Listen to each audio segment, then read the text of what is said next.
Hi, everyone. I have a voice, and it's not a big one, like you, I guess. Most of you, anyway. I vote. First time I voted was in 1964, well before most of you, I think, were even born. And in 2028, that'll be the 17th presidential election that I voted in. Haven't missed one. And I guess I'm about 50-50. But that's not what this is about. This was triggered early this week when Michelle Obama made an appearance, I think it was on Colbert. And eventually, as you would think, the conversation got around to Trump. And so Stephen asked her, well, what's going on? What do you think? She paused and tried to reflect, but she came up with something I think that at least resonated with me. And she said, you know what, Stephen? I'm lost. I don't know where I am. I don't know what to do. Every day, and I'm adding this for myself now, every day I wake up and, being retired, not having much to do, I want to know what's going on. And in particular, because I've always had this interest in politics and government, I want to know what's going on today in Washington, D.C. Only Washington. Because that's where it happens and affects your life and my life most dramatically. But when I think about it, I'm not really lost, at least in terms of having the ability to think and process what's going on. What's going on? Well, let me tell you what's not going on. There's an old adage in history that we all learn right away. If you take almost any history or political science course, it comes from Lord Acton. Lord knows who he was, but anyway, he is quoted as saying, those who refuse to remember the past are condemned to relive it. Now, nothing is more true today than what I see happening to our democracy in Washington, D.C. And it's not only the Republicans, it's the Democrats, it's everybody. The Democrats try feebly to expose. Well, you can expose all you want, but if no one's listening, no matter how factual a case you present, it doesn't do any good. Our democracy only works when people, the people, we the people,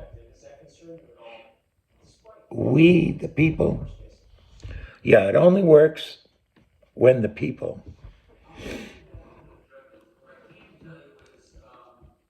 get uptight, depressed, and most of all, disconnected. And what happens then? Well, in a volatile society, pick any country you want in the Middle East, if things don't go your way, what do? Well, you get violent. You don't peacefully demonstrate. you get violent. You join a group, you join a gang. You do this, you do that. And sooner or later, you become undefeatable. You are inbred in the society. But that's not what I want to talk about either. I want to talk about Lord Acton.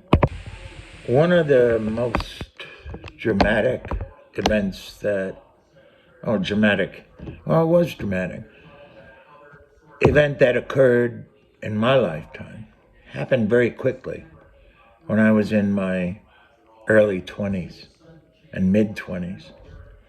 And it was what's commonly known as Watergate. Now, most of you are too young. You won't recall this. You have to either dig in and research it yourself, which you're not likely to do, let's face it. But I'm here to teach you something, okay? I want to teach you this.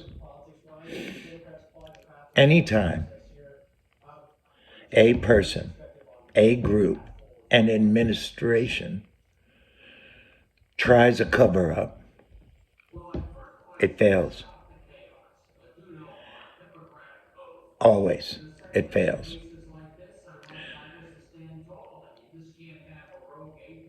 Now, when you look at Washington today, and particularly the Trump administration, there's a cover-up going on right now. We'll get to that more in just a minute.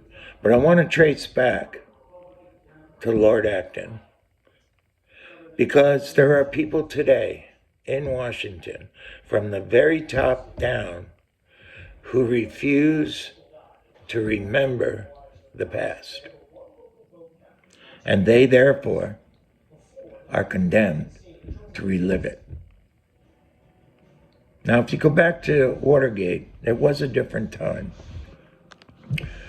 For one thing, believe it or not, at that time, a president, if he committed a crime, and we're not talking about jaywalking, a punishable crime that might even include jail time. If he or she commits that type of a crime, they could go to jail.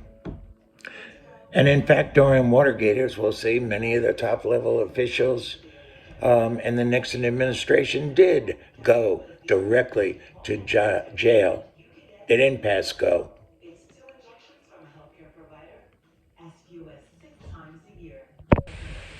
Now, Watergate, for those of you that may or may not know, started as an innocuous burglary at the Watergate Hotel. The burglary was led by a man named Gordon Liddy. Now, I know Gordon Liddy. How do I know him? Well, he was the district attorney for Dutchess County, the county that I lived in at the time. And he had a very flamboyant personality, but he's also a little nuts. One time, in a courtroom, before a judge and a jury, as the prosecutor in a case, to make a point, he whipped out a gun, fired it into the ceiling, and the courtroom went silent. The judge, "What the fuck are you doing, Gordon?"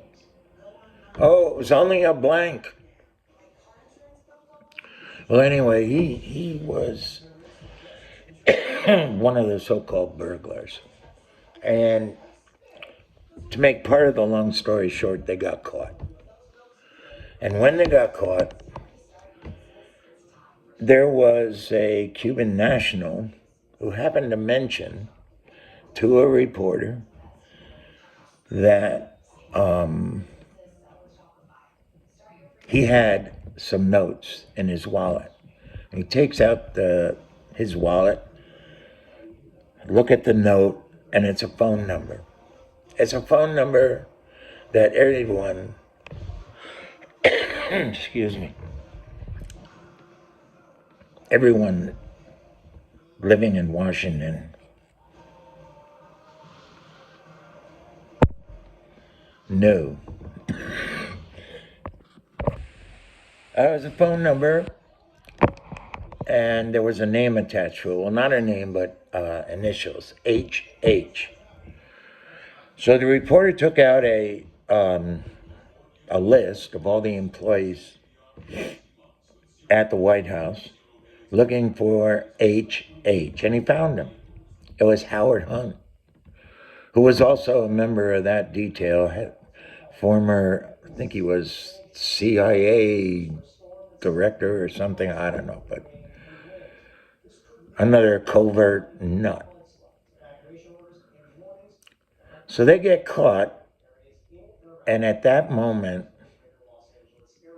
the cover-up began. Now we're talking 1972 here. And if you remember, Watergate was not one of those news stories that has its run and then it goes away and then it comes back. No, but think Epstein, that is not going to end. But anyway, what am I doing getting off topic here? We're talking about Watergate. All right. Now, the cover-up, again, to make a long story short, involved everyone in the White House. From Bob Haldeman, the chief of staff, all the way down to John Mitchell, the attorney general. Oh, let me repeat that. The attorney general. And then we had the Watergate hearings on TV. Dramatic. First time ever live coverage on all networks. You couldn't get away from it. It was like the OJ trial. Ugh. Anyway, during the Watergate trial, Alexander Butterfield, of all people in the White House, and you think of the names I just listed, and add John Dean, Martha Mitchell, a whole host of characters. Alexander Butterfield worked in the White House, and one of the senators, I forget who, maybe it was Baker, asked him, "Are you aware of any recording devices in the Oval Office?" Well, no, I hadn't heard of that. Have you? No, that wasn't the answer Alexander Butterfield gave. He gave what is uncommon today. He gave a truthful answer. He said yes. As a matter of fact, there are audio recordings of every conversation the president has between anyone in the Oval Office. It's automatic. You don't have to push a button to record, stop it. It's automatic. It comes on. Wow. We're talking smoking gun now. Or maybe not. Maybe the tapes are innocuous, not criminal. Or maybe they are. Well, at that point, Nixon saw everyone, just going away. He tried to replace them with people who could stem the tide for him, people like Al Haig, General Haig. But he was doomed. And the reason why he was doomed is he did not release the tapes at day one. Now, in those days, maybe not so much today, but you never know. You never know. You can't underestimate the benevolency of the American people.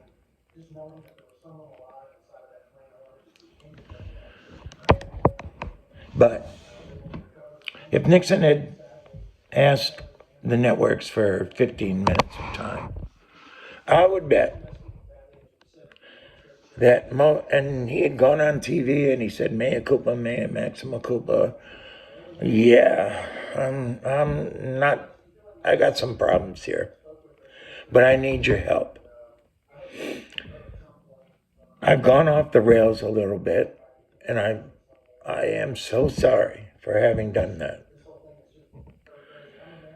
But I recognize what I've done, and I ask that you give me a chance to make this right. Well, he didn't do that. Okay, instead, he put his foot down and said, "No tapes. They are presidential property, not the American people." Even though Alexander Butterfield, who controlled the system for him, was not hired by Nixon, he was hired by the American people. And his entire office was the same.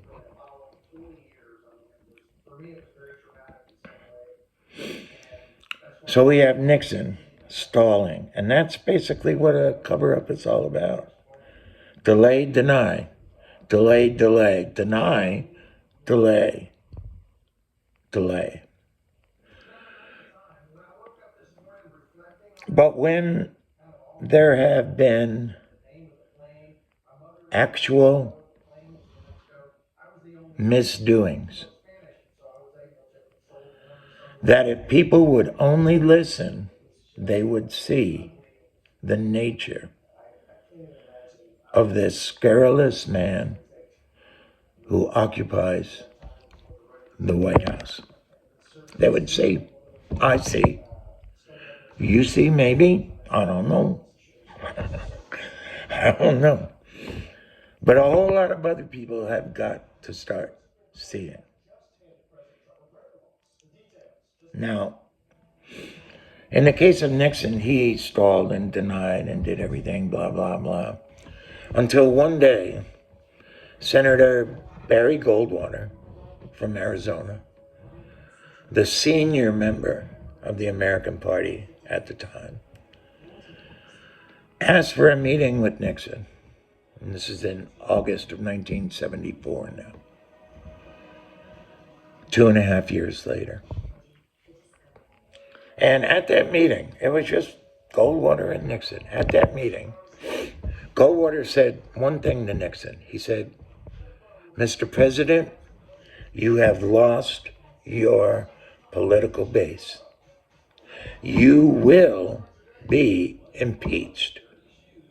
And not only impeached, we're going to put you on trial and you will be convicted by the Senate." And that was it.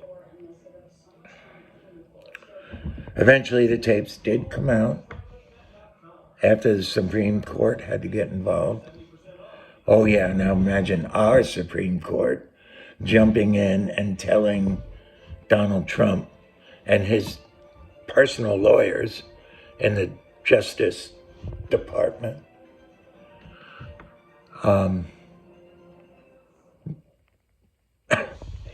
no, it doesn't work that way. So eventually the tapes get released. Nixon resigns from office in disgrace. And a couple months later, I think, down the road, maybe not, maybe more, President Gerald Ford, who was vice president, Nixon's vice president, now the president, pardoned Richard Nixon. And except for the people who really, really hate someone like Nixon, the whole episode was put behind us. But at the same time, we did, I think, some reflection after it all ended. And it became clear as to why and what actually happened behind the scenes when the tapes were actually played.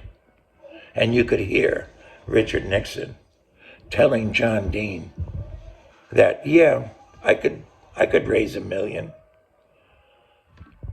When Dean asked him, well, what do we do about these Cubans who are in jail and might talk, these Cuban immigrants, they don't know shit. They may do anything. And then Nixon said, I can get $1 million.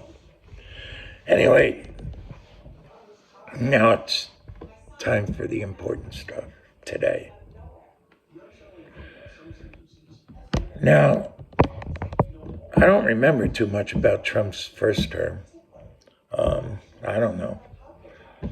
I was asleep, I guess. I didn't care, maybe. No, that's not true. I did care. But I am and was very awake for number 47.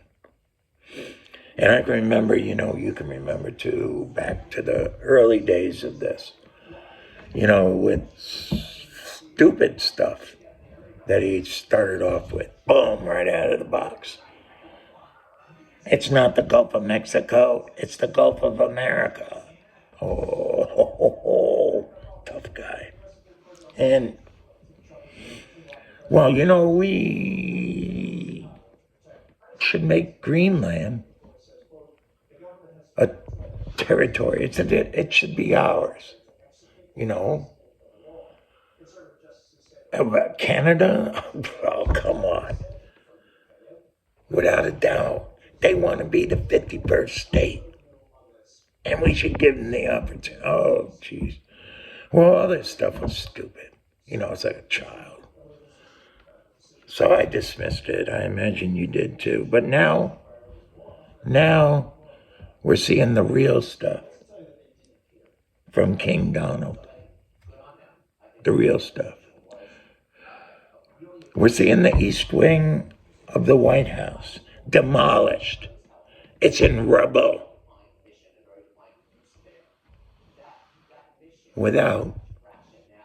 That broke a law, by the way. Oh yeah, another law he broke.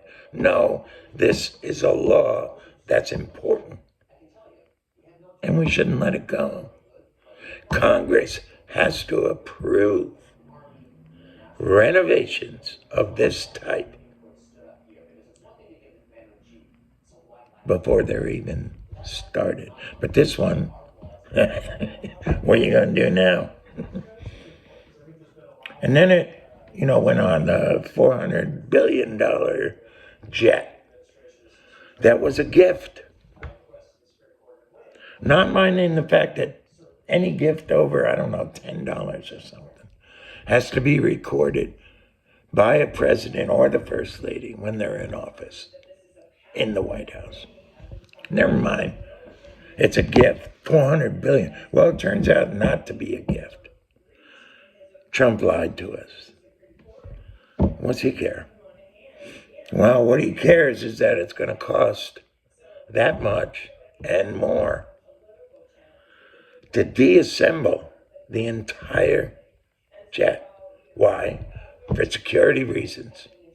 There could be a booby trap in the pillow under seat 16 in row 3.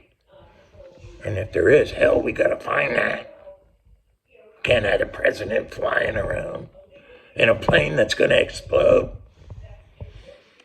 Maybe on second thought, no. So we had that fiasco. And now, now we have the situation in Venezuela. First, you remember, it's about narcotics. The fentanyl. Well, it's not fentanyl, it's cocaine. And it's not cocaine in Venezuela. It's cocaine in Colombia. Now, it's probable that some shipments from Colombia go through Venezuela. I don't know. It doesn't matter. That's the way it started. What it's led to is 20 boats, counting one today, blown up. in the middle of the ocean. Cargo not seized, it's all blown. Who the hell knows what's there? Oh, and by the way, they love that we didn't. We asked them for proof. Well, yeah, we don't have any proof. It blew up. Well, anyway, two of the people didn't blow up, as we know. And there was a second attack launched on them by some admiral. And the people who have seen that video say it's impossible to watch. You feel sick because you actually see two human beings holding on with their bare fingertips to a boat that is sinking, and they are literally blown to pieces. Well, anyway, it's not about drugs, not about fentanyl. What it turns out to be is about this Maduro guy. A very bad man, the boogeyman.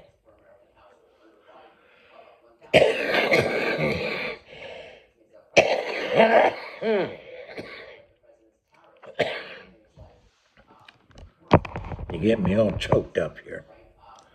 Anyway, this guy, his name Maduro, I think. All right, Maduro, whoever it is. He's a dictator. He's a bad person. And now it's about replacing Maduro.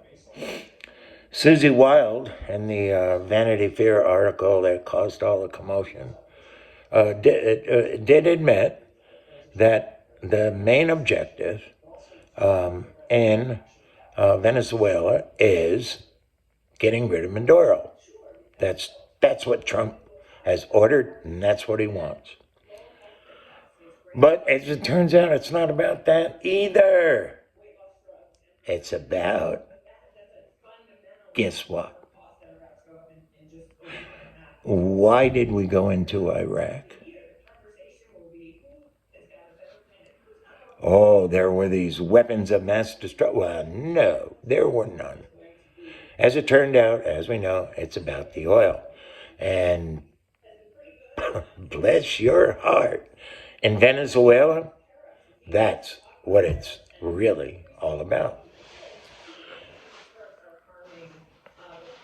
So we have an armada surrounding Venezuela, and there's a blockade going on, and we're seizing oil tankers. Now we're getting down to what it's really all about. So that's another thing. All right, let me get back on track here. This is about Epstein and the cover-up by Trump and his hand-picked Department of Justice. Now,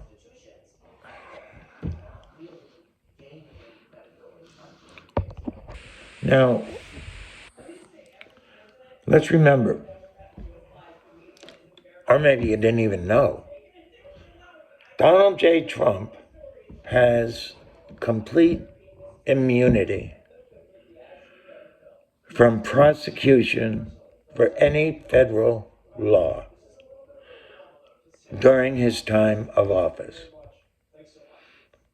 Now, what happens after that happens. Probably nothing. If nothing happens now.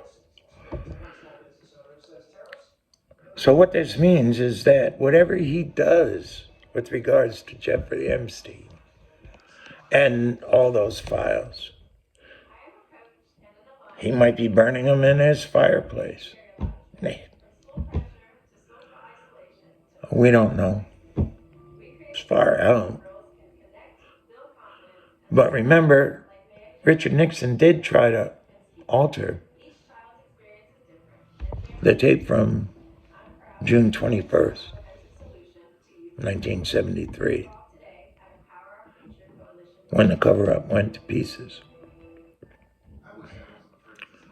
And there was that infamous 18-minute gap that was turned over to Congress. And the explanation was that Rosemary Woods, who was Nixon's secretary, she got into all kinds of twisted, turning her body this way and that way to show that how she inadvertently hit the pause button on the recorder that was beneath her desk. Ooh. Well, anyway, we have a cover-up going on now. And while it's true that Trump can't be prosecuted, every single person on down can be prosecuted. But let me tell you something.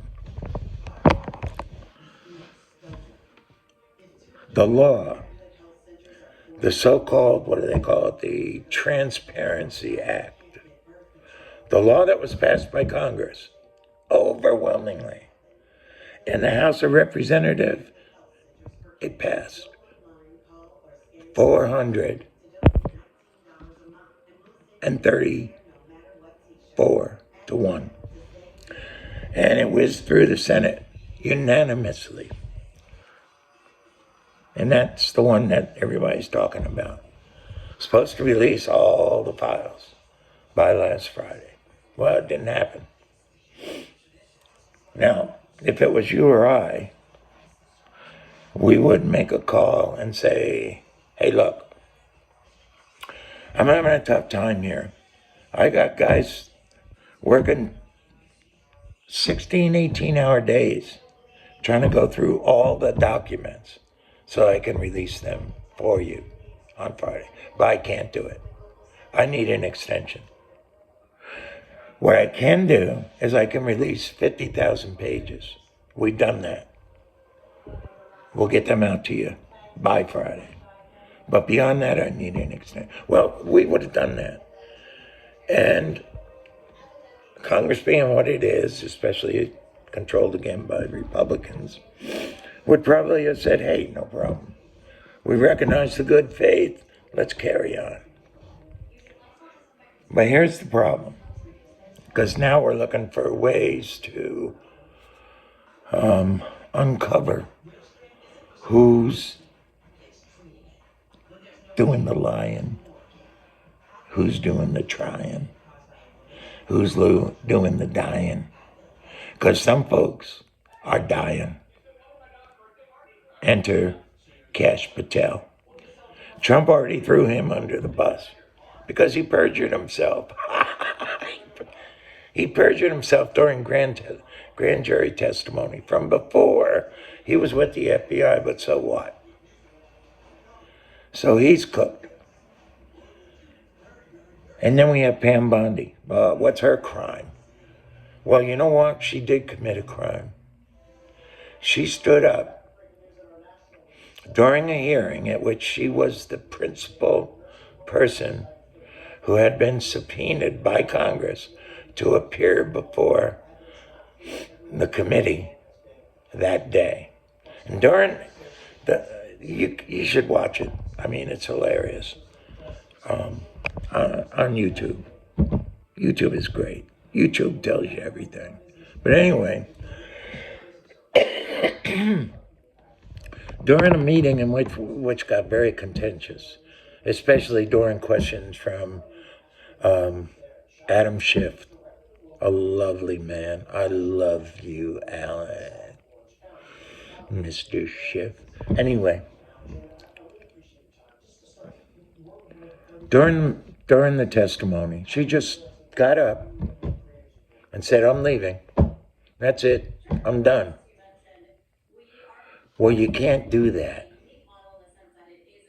You can't do that. That's a violation of law. Well,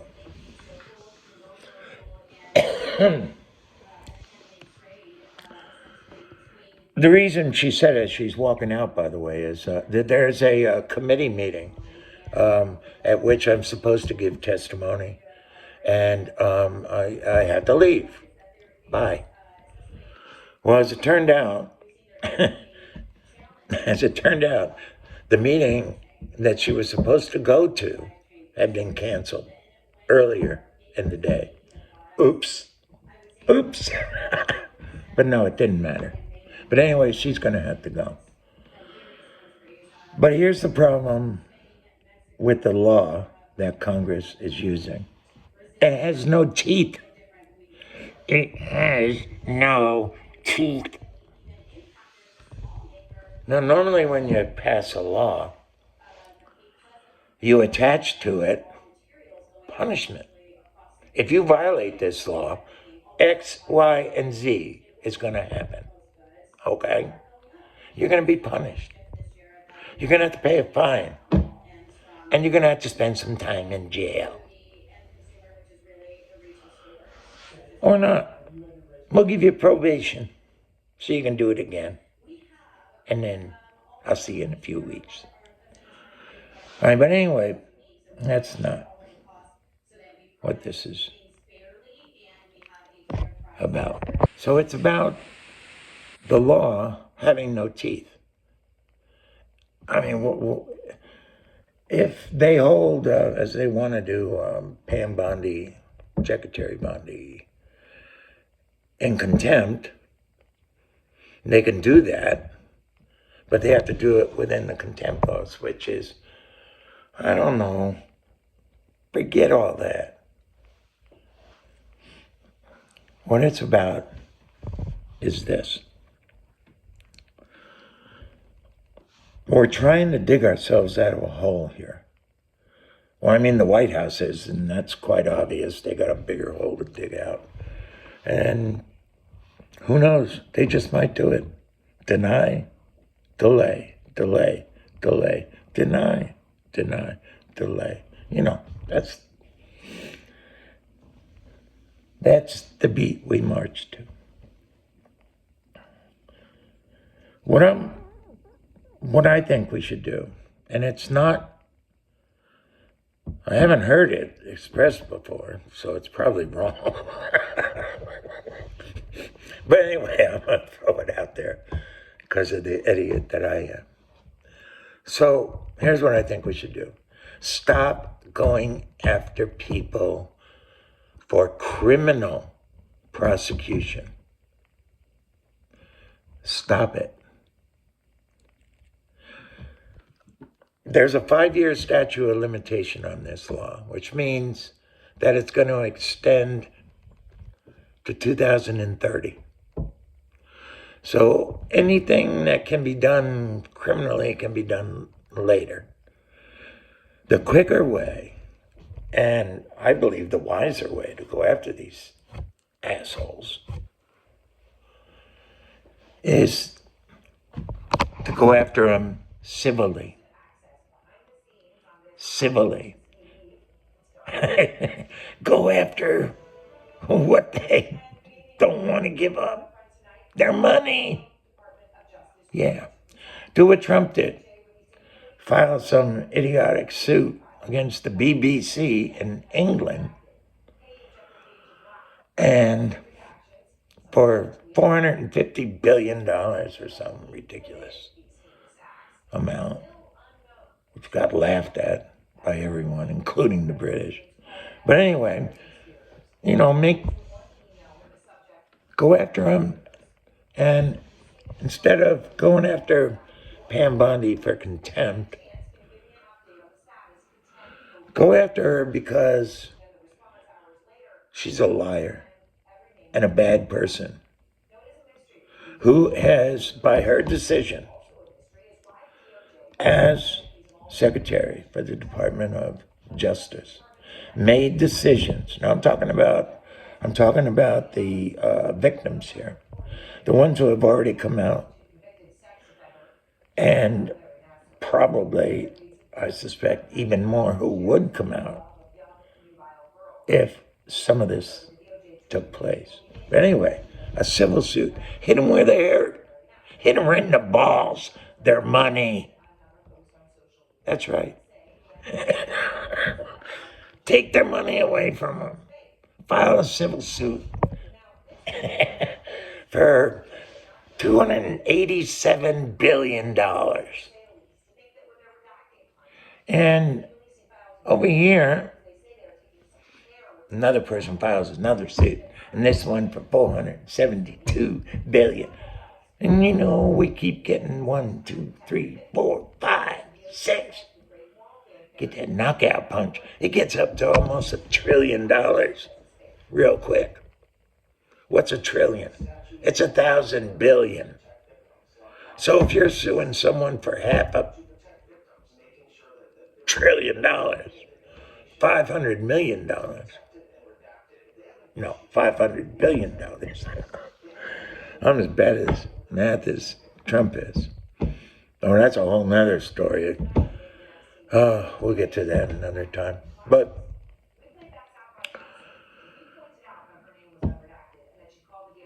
go after their money. These cases are winnable. And they happen fast. Not overnight. Justice never works that way. But they're going to happen a hell of a lot quicker than any criminal prosecution against these people is going to happen.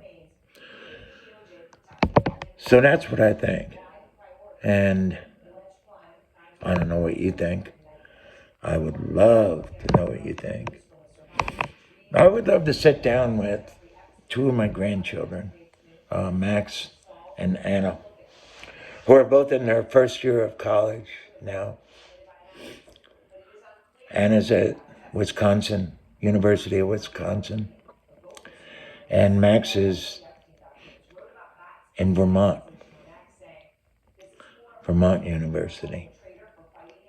And he's pursuing a degree in neuroscience. Whoa. Yeah, he can do it.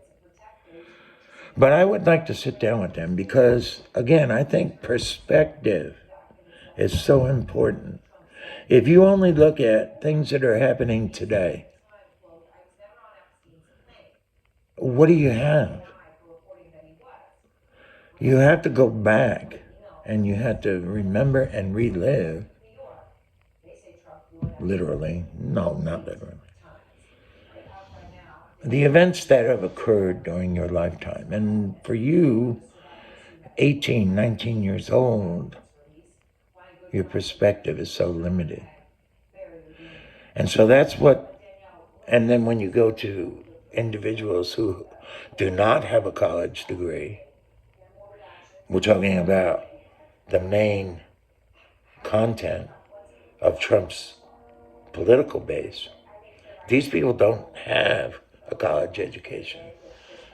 And they're gullible.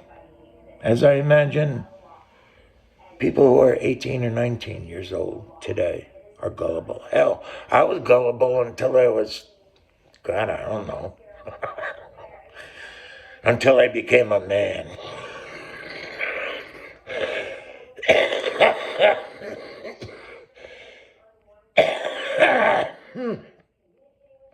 What the hell is wrong with me? God is punishing me. No, not really. So I would like to know what they think about what's going on today. It's very hard for them. Very hard for them because they have nothing to draw back on. As I explained to you, I can draw back on what occurred during Watergate. And in a flash, I could see the parallels to what is going on in the Trump administration. And in particular, with him. With him. It all starts there. And I think it would be very hard to have this conversation. I would be happily encouraged if some of the things I've talked about, some of the current events that are happening right now, I already, talked about that stuff. If they were aware, are they aware of the fact that Trump is immune from prosecution by the federal government during his tenure in office. You know, so, anyway, 45 minutes. Holy shit.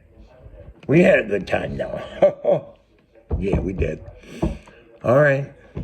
Love y'all. Bye till next time.